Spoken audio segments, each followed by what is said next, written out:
could put us up or clear us off of this assignment. No cause. And put us out at 4-4 on Clark with a male. He approached our vehicle and said that he just did something bad, and he's going to give us an address on that court as to what he did and where it's at. Knock, knock. Hi there. I'd love to...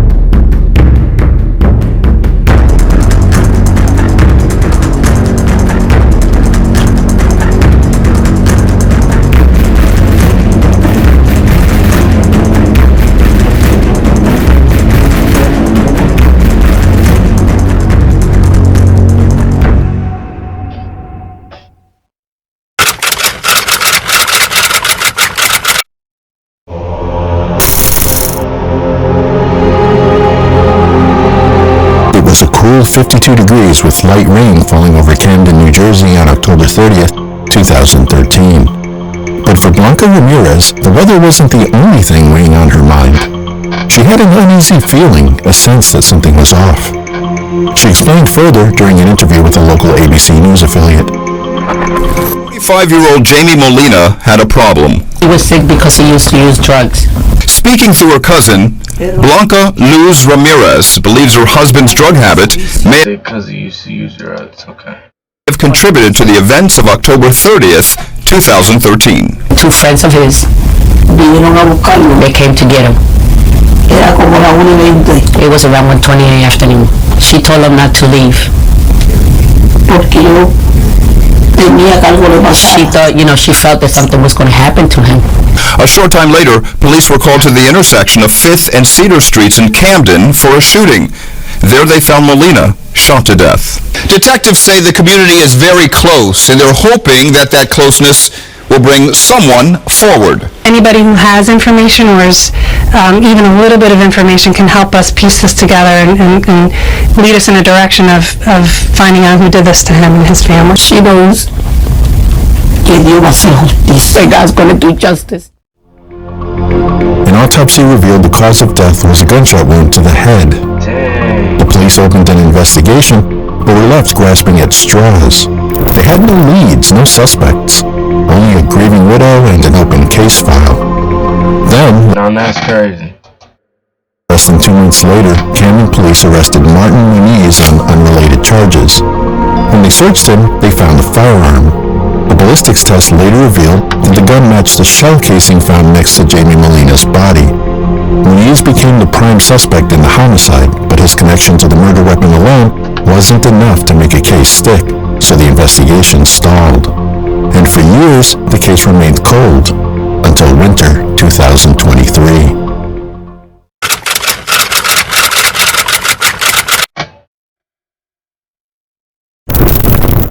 January 13th, 2023.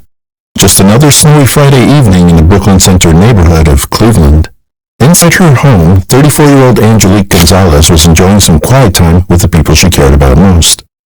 She and her husband, Anthony Tone Booth, were in one room, while her teenage son, Jaden, their 8-year-old daughter, and her 70-year-old father, Juan Angel Hernandez, were each in separate rooms. Down in the basement was her brother, 41-year-old Martin Muniz, keeping to himself. It was the kind of night where you don't think twice about what might happen next. But that was all about to change, and in the worst possible way. Just after 7 p.m., something deeply unsettling happened inside the house, prompting Muniz to leave in a hurry.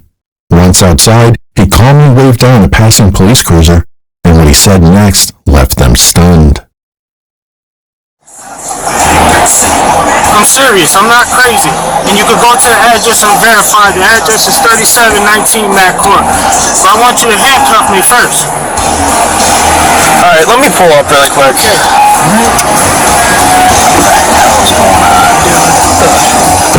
What the hell, dude?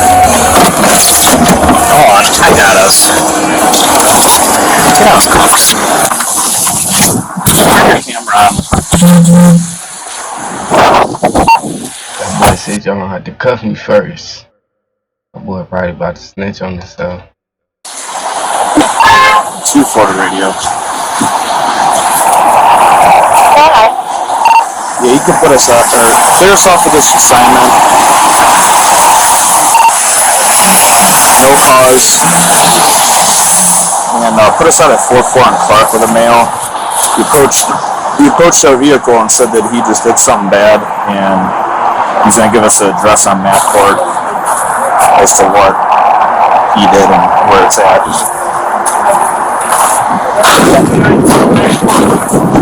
3719 Mac Court. He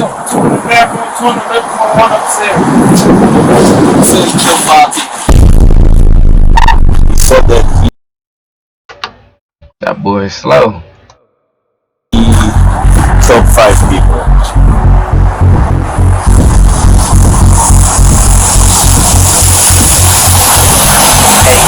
I got hot real fast. You got an ID on you?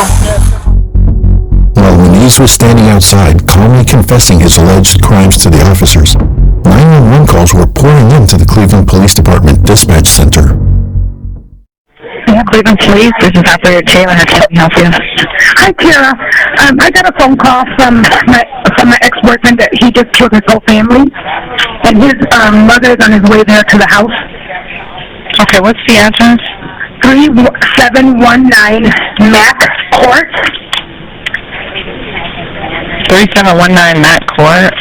3719 Mac Court. Is that a single, double, one apartment? I think it's a single. It's a house. And the one he said he killed was his sister, brother-in-law, 2 kids, and his sister's father. Okay, ma'am, hold on 1 second. He said he texted you this? No, he called me to tell me that. Do you think he's serious? When the first time he called, he was crying and told me that he loved me, that he's always going to love me, and he's never going to see me again, and he was very highly upset and then hung up. When I called him back several times, he His was girlfriend even snitched on him. refused to answer. Okay, can you name out the people again you said who you said he killed?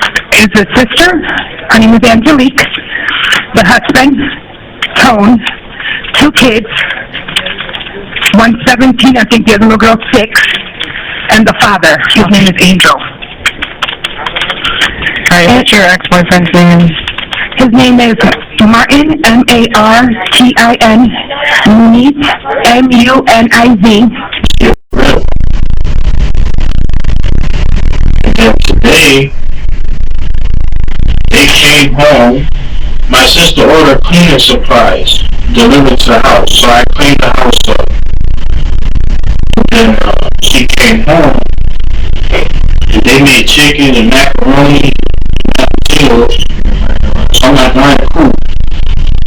So I went downstairs in the basement, I'm on my bed, and my feet hurt, because I got blisters on my feet. So I was laying down for a while, but in my head, I'm going to go upstairs and eat later. And I went upstairs, I don't see no food, nowhere.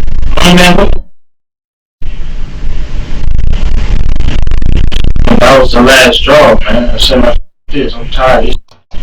I'm already losing massive That amount was the last draw for what? You to kill our whole family? of weight, like I'm on crack or something.